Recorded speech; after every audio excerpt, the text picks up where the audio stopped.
Welcome to This Explainer. Today, we're diving deep into a dark philosophical fable. We'll be exploring the twilight metaphysics of Dark Camelot through a distinctly Nietzschean lens. And to really get it, we need to look at this world through the cold, observant eyes of its narrator. So for the rest of our time together, I'll be taking on that persona, the Crow. Let's begin. Trade the living gold of a story for the dead lead of mortality. It's quite a cynical offer, isn't it? But it's the core proposition made to anyone wandering into our marketplace of stasis.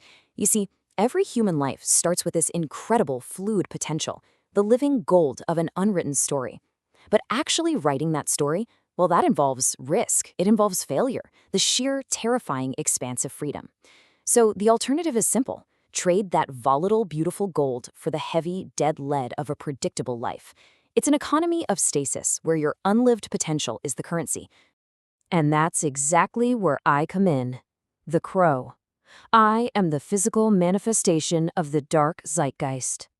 Now, I don't force you into submission. Actually, scratch that. I don't force anyone to do anything. I just observe. I look for seekers with massive potential, the ones who could actually achieve a true Nietzschean liberation, and I just whisper a little cynical knowledge into their ears. I give them all the perfectly logical reasons why flying is way too dangerous and why staying safely on the ground is just better. Welcome to the twilight marketplace of Dark Camelot. Here, we participate in what's known as the tragedy of the unowned. It's this grand exchange where the raw, fluid magic of your unique narrative is traded away for absolute, anchoring safety. And it's a tragedy because it's completely voluntary. The Pale Redeemer oversees this whole domain, making sure anyone with a dangerous capacity for reckless freedom gets quietly marked for static control instead. Right now, I've got my cold, observant eyes on exactly two seekers in this marketplace. Both possess great potential, and both are completely ripe for transformation into shadow sovereigns. They approach life in totally different ways, but deep down, they share the exact same fear. They are absolutely terrified of the spirit of becoming, of their own unpredictable growth. So let's watch the trap spring. The mechanism that captures them is beautifully simple, a violet coin. This isn't just pocket change. It's a token of cynical knowledge, a literal, physical tether straight to the Pale Redeemer's empire. When I slip this coin into a seeker's palm, it promises an immediate cure for that dangerous fever of reckless freedom. It is the ultimate currency of static control. Take the coin, and your dynamic spirit is anchored to the earth forever. Picture the seeker's internal monologue at this exact crossroads. They're weighing the terrifying burden of their own potential against the heavy, cool comfort of the coin. On one hand, you have the Dionysian rupture, the wild, unpredictable, sometimes agonizing dance of living completely free. On the other, the anchoring stability of order. It's a haunting choice.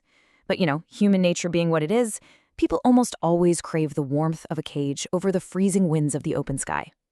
What we're witnessing here is the agonizing decay of potential. It's a step-by-step spiritual entropy. First, you possess that fluid, living potential. Second, you accept my cynical knowledge. Third, you make the trade, the gold of your story for the lead of mortality. And finally, your spirit is anchored forever as dead, predictable memories. You've successfully avoided the threat of becoming. Congratulations. Section 1. The Corrupted Architect.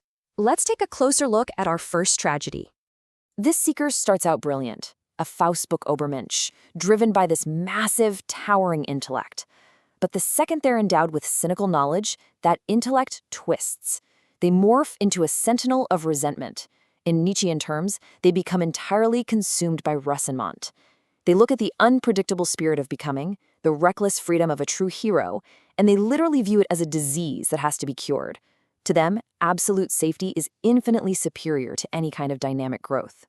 So what do? They construct a gilded cage. And it masquerades perfectly as salvation. The Sentinel offers it to weary souls, promising a sanctuary of absolute safety. But don't be fooled. It's a physical empire of stasis, a trap built from iron laws. By promising absolute security, the corrupted architect makes completely sure that no one inside can ever experience the unpredictable stars of a dancing life. To enforce this, the Sentinel uses a terrifying power called Winter's Bite, or the Breath of the Void. It literally freezes a hero's atoms. It halts any living pillars of growth right in their tracks. They use it to strip the brilliance out of every victory, entombing that potential in leaden boxes. The psyche just becomes this rigid monument to permanence, a frozen statue, instead of a living, breathing dance. Section 2. The Murder of God. Our second seeker couldn't be more different. While the first was driven by intellect, this soul is crushed by unbearable vulnerability and deep self-loathing. We're talking about the archetype of the ugliest man, straight out of Nietzsche's Thus Spoke Zarathustra. This tragic figure literally becomes the murderer of God. Why? Because they simply cannot endure the constant, pitying gaze of a divine witness who sees both their true potential and their current wretched state. Their control isn't built of iron, it's built of profound emotional nihilism. Driven entirely by shame, their method of static control is a desperate, futile flailing. They try to hoard the infinite universe into a manageable, dead, finite space. It's all an attempt to escape the judgment of their own perceived worthlessness. If they can turn the whole living universe into lead, well, then nothing exists to judge their failure to become who they truly are. In doing this, the second seeker becomes the literal embodiment of the Nietzschean spirit of gravity. It's this heavy, suffocating weight of past values and fears that just violently pulls any soaring thought right back down into the comfortable, stagnant mud of the herd. They ensure absolutely no one gets to soar, dragging all potential growth down into their own heavy despair. So you can hide behind the towering iron intellect of the sentinel, or you can drown in the suffocating vulnerability of the ugliest man. The result? Exactly the same. Both are paths straight to static control. Both lead you away from the Dionysian rupture and lock you right into a gilded cage. They're just two sides of the same violet coin. And that gives us a very clear taxonomy of failure. You have the sentinel of resentment using Winter's bite to rule the gilded cage, and you have the ugliest man hoarding the infinite down in the mud of the herd. By taking that violet coin, they didn't just imprison themselves. They became wardens. They exist to actively suppress the true Übermensch in everybody else. Despite ruling totally different realms, both seekers share the exact same fatal flaw: internal atavism. It's a tragic philosophical regression. It's that part of the human spirit that stares into its own vast, terrifying darkness and says, "Nope, no thanks, I'll take the leaden box." They choose the anchoring stability of a cage over the terrifying, beautiful stars of an evolving life. Section 3. The Iron Threshold, the culmination of the violet verdict. Now, our fully formed shadow sovereigns take their place alongside the violet knight. The violet gavel is raised, and the sheer, suffocating anticipation before it even strikes, it's intense. It weaponizes the immense spiritual weight of despair against the dancing spirit. This raised gavel marks the looming final victory of the spirit of gravity. The marketplace transaction is about to become permanent. And then the gavel falls. The impact is catastrophic. It violently crushes your internal gods together, completely obliterating any healthy separation of memory, reason, and will. It just collapses them into a chaotic mass. The whole point of this strike is to ensure you can never achieve liberation, triggering a final agonizing evolution instead.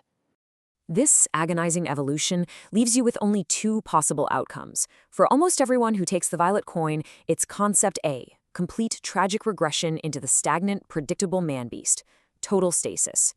But for the exceptionally rare few who can actually endure the strike and shatter the cage, they hit concept B, the wildly unpredictable, transformative, Dionysian grave dance of the true Übermensch.